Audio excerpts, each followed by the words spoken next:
সিরাজগঞ্জ সদর জেলা online class শুরু করলাম এইমাত্র। আমি বিশ্বজিৎ সরকার, আলহাজ মহিউদ্দিন নাসির বালিকা উচ্চ বিদ্যালয়ের সহকারী শিক্ষক। করোনাকালীন সময়ে নিশ্চয়ই তোমরা ভালো আছো আর বাসায় ভালো থাকবে, সেটাই কামনা করি আর কি। আমরা আজকে তোমাদের দশম শ্রেণীর ক্লাস নিয়ে একটু আলোচনা করব। অধ্যায় 13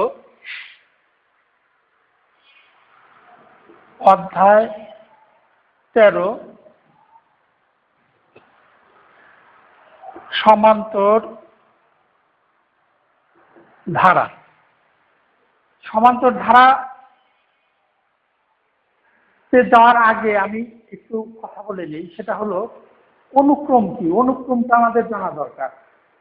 অনুক্রম হলো কতগুলো রাশি তার পূর্ব পদ এবং পরের পদের সাথে কি সম্পর্ক যুক্ত থাকে সেটা নির্ণয় করা যায় হলো অনুক্রম দ্বারা।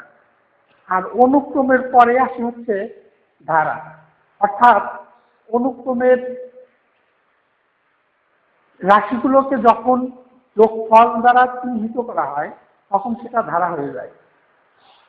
অর্থাৎ অনুক্রমটাকে যদি 1 + 5 + 7 + ... এভাবে লেখা হয় তখন সেটা ধারা হয়ে যায়। আর সেই ধারা থেকে আমরা আসবো হলো সমান্তর ধারা। সমান্তর ধারাটা কি সেটা আমাদের একটু জানা দরকার। সমান্তর ধারা হলো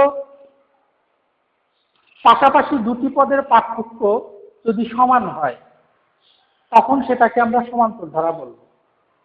আমি আবার বলি, একটু শুনে নাও তোমরা। পাশাপাশি দুটি পদের পার্থক্য যদি সমান হয় তখন সেটাকে আমরা সমান্তর ধারা বলবো। তাহলে অনুক্রম কি, যে দুটি কতগুলো রাশির পাশাপাশি কি সম্পর্কযুক্ত অবস্থায় থাকে সেটা হলো অনুক্রম।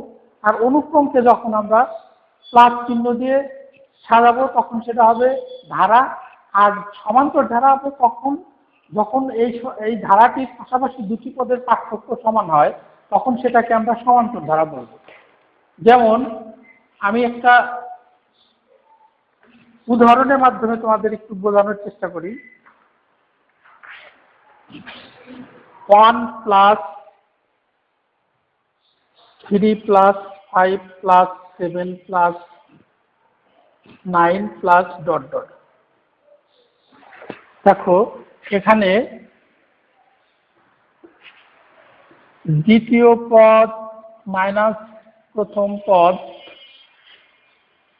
= 3 - 1 = 2। তারপর তৃতীয় পদ মাইনাস দ্বিতীয় পদ 5 - 3 = 2।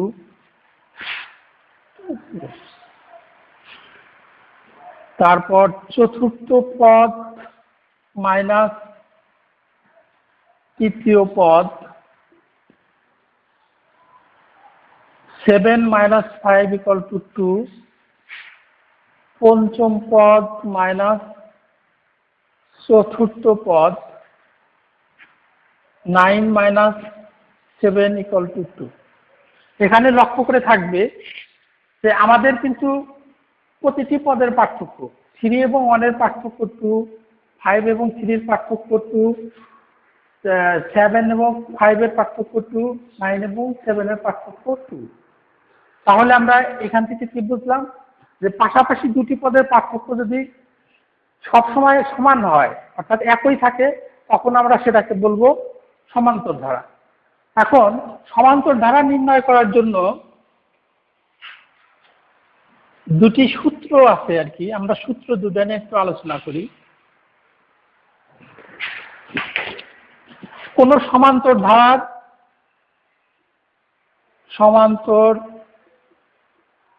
ধারার প্রথম পদ এ এবং সাধারণ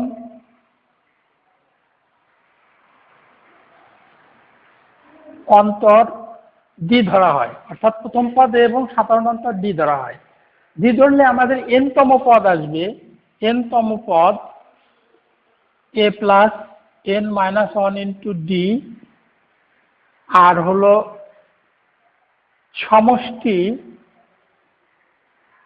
S n equal to n ভাগ two into two a plus n minus one into d. এই দুইটা সূত্র কিন্তু আমাদের ভালোভাবে জানতে হবে, ঠিক আছে? অর্থাৎ কোন সমান্তর ধারার প্রথম পদ যদি এ এবং সাধারণ অন্তর ডি হলে এন-তম পদের সূত্র a plus n minus one into d, আর সমষ্টি সূত্র s n equal to n ভাগ two into two a plus n minus one into d. আমরা এই সূত্র দুটা যদি ভালোভাবে আয়ত্ত করতে পারি তাহলে আমরা এই ধারার অঙ্কগুলো সহজেই সলভ করতে পারবো। সূত্র দুটা তোমরা ভালোভাবে জেনে নেবে, প্রয়োজনে খাতায় লিখে রাখতে পারো, যদিও মূল বই দেওয়া আছে। তাহলে সূত্র দুটা জানলাম কি, যে এন-তম পদ a plus n minus one into d, আর সমষ্টি s n equal to n ভাগ two into two a plus n minus one into d. তাহলে আমরা এই সূত্র দ্বারা যদি অঙ্ক সলভ করি তাহলে আমরা বুঝতে পারবো যে ঠিক আছে কিনা।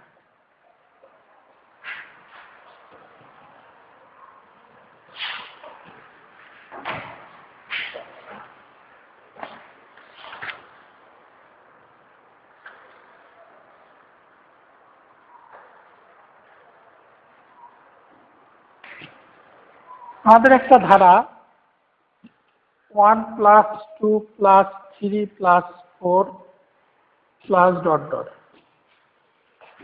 ধারাটির n-তম পদ এবং 10 পদের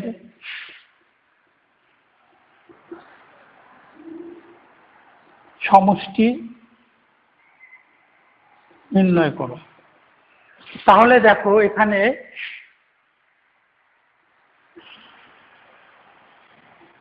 প্রথম পদ a ইকুয়াল টু 1, সাধারণ অন্তর d equal to 2 minus 1 equal to 1। তাহলে যদি আমরা n-তম পদ নির্ণয় করি, n-তম পদ a plus n minus one into D, এটা সূত্র আমাদের n-তম পদের 5তম পদ নির্ণয় করি, তাহলে 5তম পদ equal to a plus 5 minus one into D, মান বসা দেই, এর মান 1 প্লাস 5 মাইনাস 1 ইন্টু ডির মান 1 প্লাস 4 গুণন 1 প্লাস 4 ইকুয়াল টু 5। তাহলে আমাদের 5তম পদ আসলো কত? 5। এরপর যদি আমরা 10 পদের সমষ্টি নির্ণয় করি, 10 পদের n পদের সমষ্টির সূত্রটা আগে দেখো, s n equal to n ভাগ two into two a plus n minus one into d. তাহলে 10 পদের সমষ্টি যদি আমরা লিখি, S10 ইকুয়াল টু 10 ভাগ 2 into 2 into 1 plus 10 minus 1 into ডির মান 1। তাহলে লেখা যায়, এখানে কেটে দিলে হয় 5 ইন্টু 2 প্লাস 10 এর মধ্যে 1 বাদ দিলে 9 গুণন 1, তাহলে 5 গুণন 2 প্লাস 9, 5 গুণন 9 2 11 ইকুয়াল টু 55। অর্থাৎ আমাদের 10তম পদের সমষ্টি আসলো 55। এবার মনে হয় তোমরা বুঝতে পেরেছো যে ধারা থেকে কিভাবে n-তম পদ এবং 10তম পদের সমষ্টি কিংবা 20তম পদের সমষ্টি নির্ণয় করা যায়। আমরা আরেকটি এক্সারসাইজ দেখব, দেখলে আমরা সেটা আরেকটু ক্লিয়ার হতে পারবো। এটা আমি মুছে দিলাম।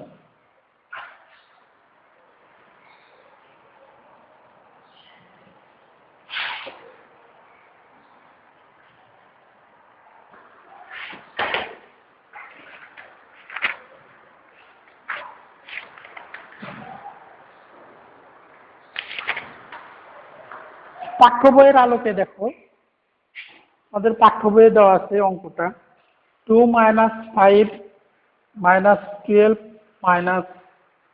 19 - ডট ডট ডট। ধারাটির 12তম পদ এবং ধরো 12তম পদের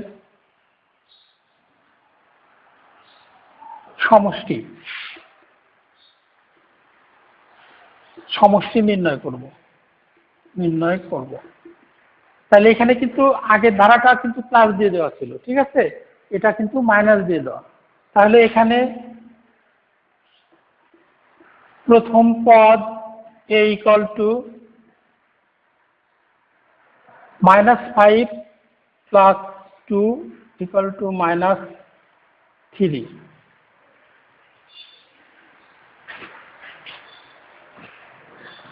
একটু সমস্যা দেখি, আমরা বিষয়টা আরেকটু ক্লিয়ার করি।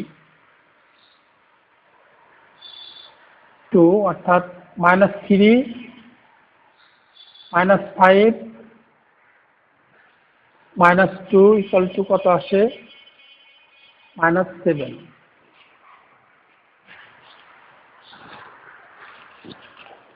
একটু ত্রুটি হলো আর কি। প্রথম পদ এ হচ্ছে আমাদের মাইনাস, শুধু 2, সাধারণ অন্তর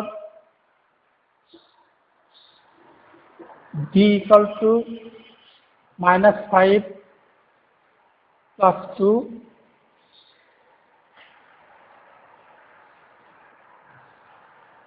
-7। তাহলে আমরা যদি 12তম পদ নির্ণয় করি, a + 12 - 1 × d, এখন এর মান বসাইল 2 হলো, 12-র মধ্যে থেকে আমরা বাদ দিলাম 11 গুণন -7, 2 + -77, তাহলে 2 - 77 = -25, ঠিক আছে। আচ্ছা, এরপরে আমরা আরেকটি এক্সারসাইজ করি, এটা মুছে দিলাম, করলে আমাদের আরেকটু ক্লিয়ার হবে।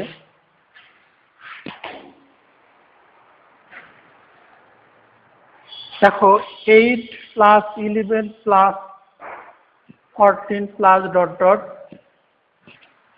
10তম পদ এবং 20তম পদের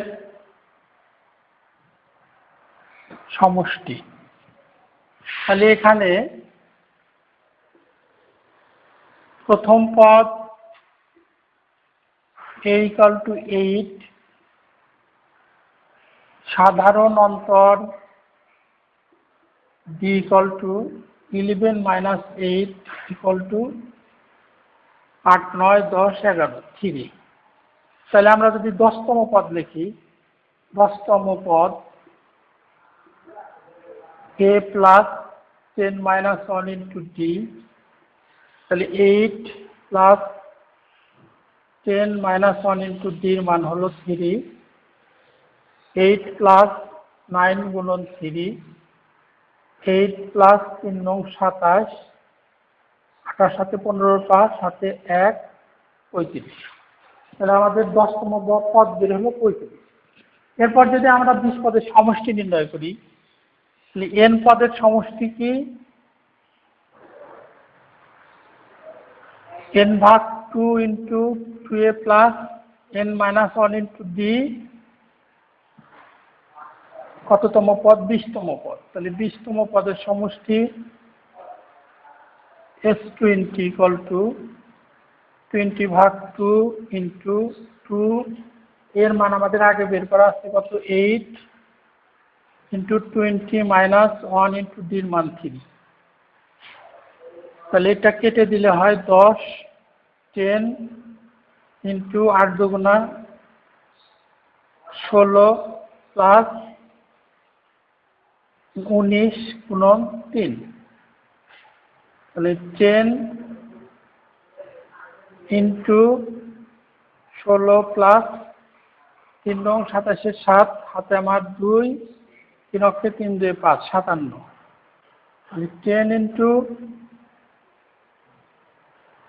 7 6 13 3, হাতে 1 6 1 7, 73, তাহলে হয় 730। এটা হলো আমাদের কত পদের সমষ্টি? 20তম পদের সমষ্টি। তাহলে দেখো আমরা কিন্তু দুইটা সূত্র শিখছি। সূত্র দুটা শিখলাম কি, যে n তম পদের মান নির্ণয় এবং n তম পদের সমষ্টির মান নির্ণয়। তাহলে প্রথম সূত্র দুইটা আমি আবার একটু বলি। n তম পদের সূত্র a plus n minus 1 into d, আর 20তম পদের সমষ্টি সূত্র n ভাগ 2, অর্থাৎ সমষ্টি সূত্র n ভাগ 2 into 2a plus n minus 1 into d. এই হলো আমাদের সূত্র, এবং সূত্রের সাহায্যে কিন্তু আমরা সলভ করে নিলাম যে কিভাবে তম পদ এবং কিভাবে n ভাগ 2তম পদ অর্থাৎ সমষ্টি নির্ণয় করতে হয়। তাহলে এবার দেখি তো তোমাদের সূত্রটা কার কার মনে আছে, বলতে পারো কিনা? সূত্রটা কেউ বলতে পারবা তোমরা? আচ্ছা, গুড, চেষ্টা করেছো এবং অনেকেরই হয়েছে, আশা করি সবারই হয়ে যাবে আর কি। আমি সূত্রটা আবার বলি। n তম পদের সূত্র কি? a plus n minus 1 into d, আর সমষ্টি সূত্র n ভাগ 2 into 2a plus n minus 1 into d. তাহলে এই সূত্র দুটো জানা থাকলে আমরা এই ধারার অধ্যায়ের যে যতগুলো অঙ্ক আছে ম্যাক্সিমাম অঙ্কে আমরা কি করতে পারবো? সলভ করতে পারবো। তাহলে এবার তোমাদের একটু বাড়ির কাজ দিয়ে দেখি। বাড়ির কাজ করে নিয়ে আসবা হলো মূল বই থেকেই দেই। বাড়ির কাজ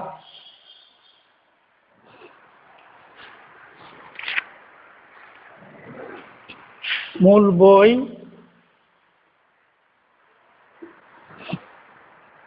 7,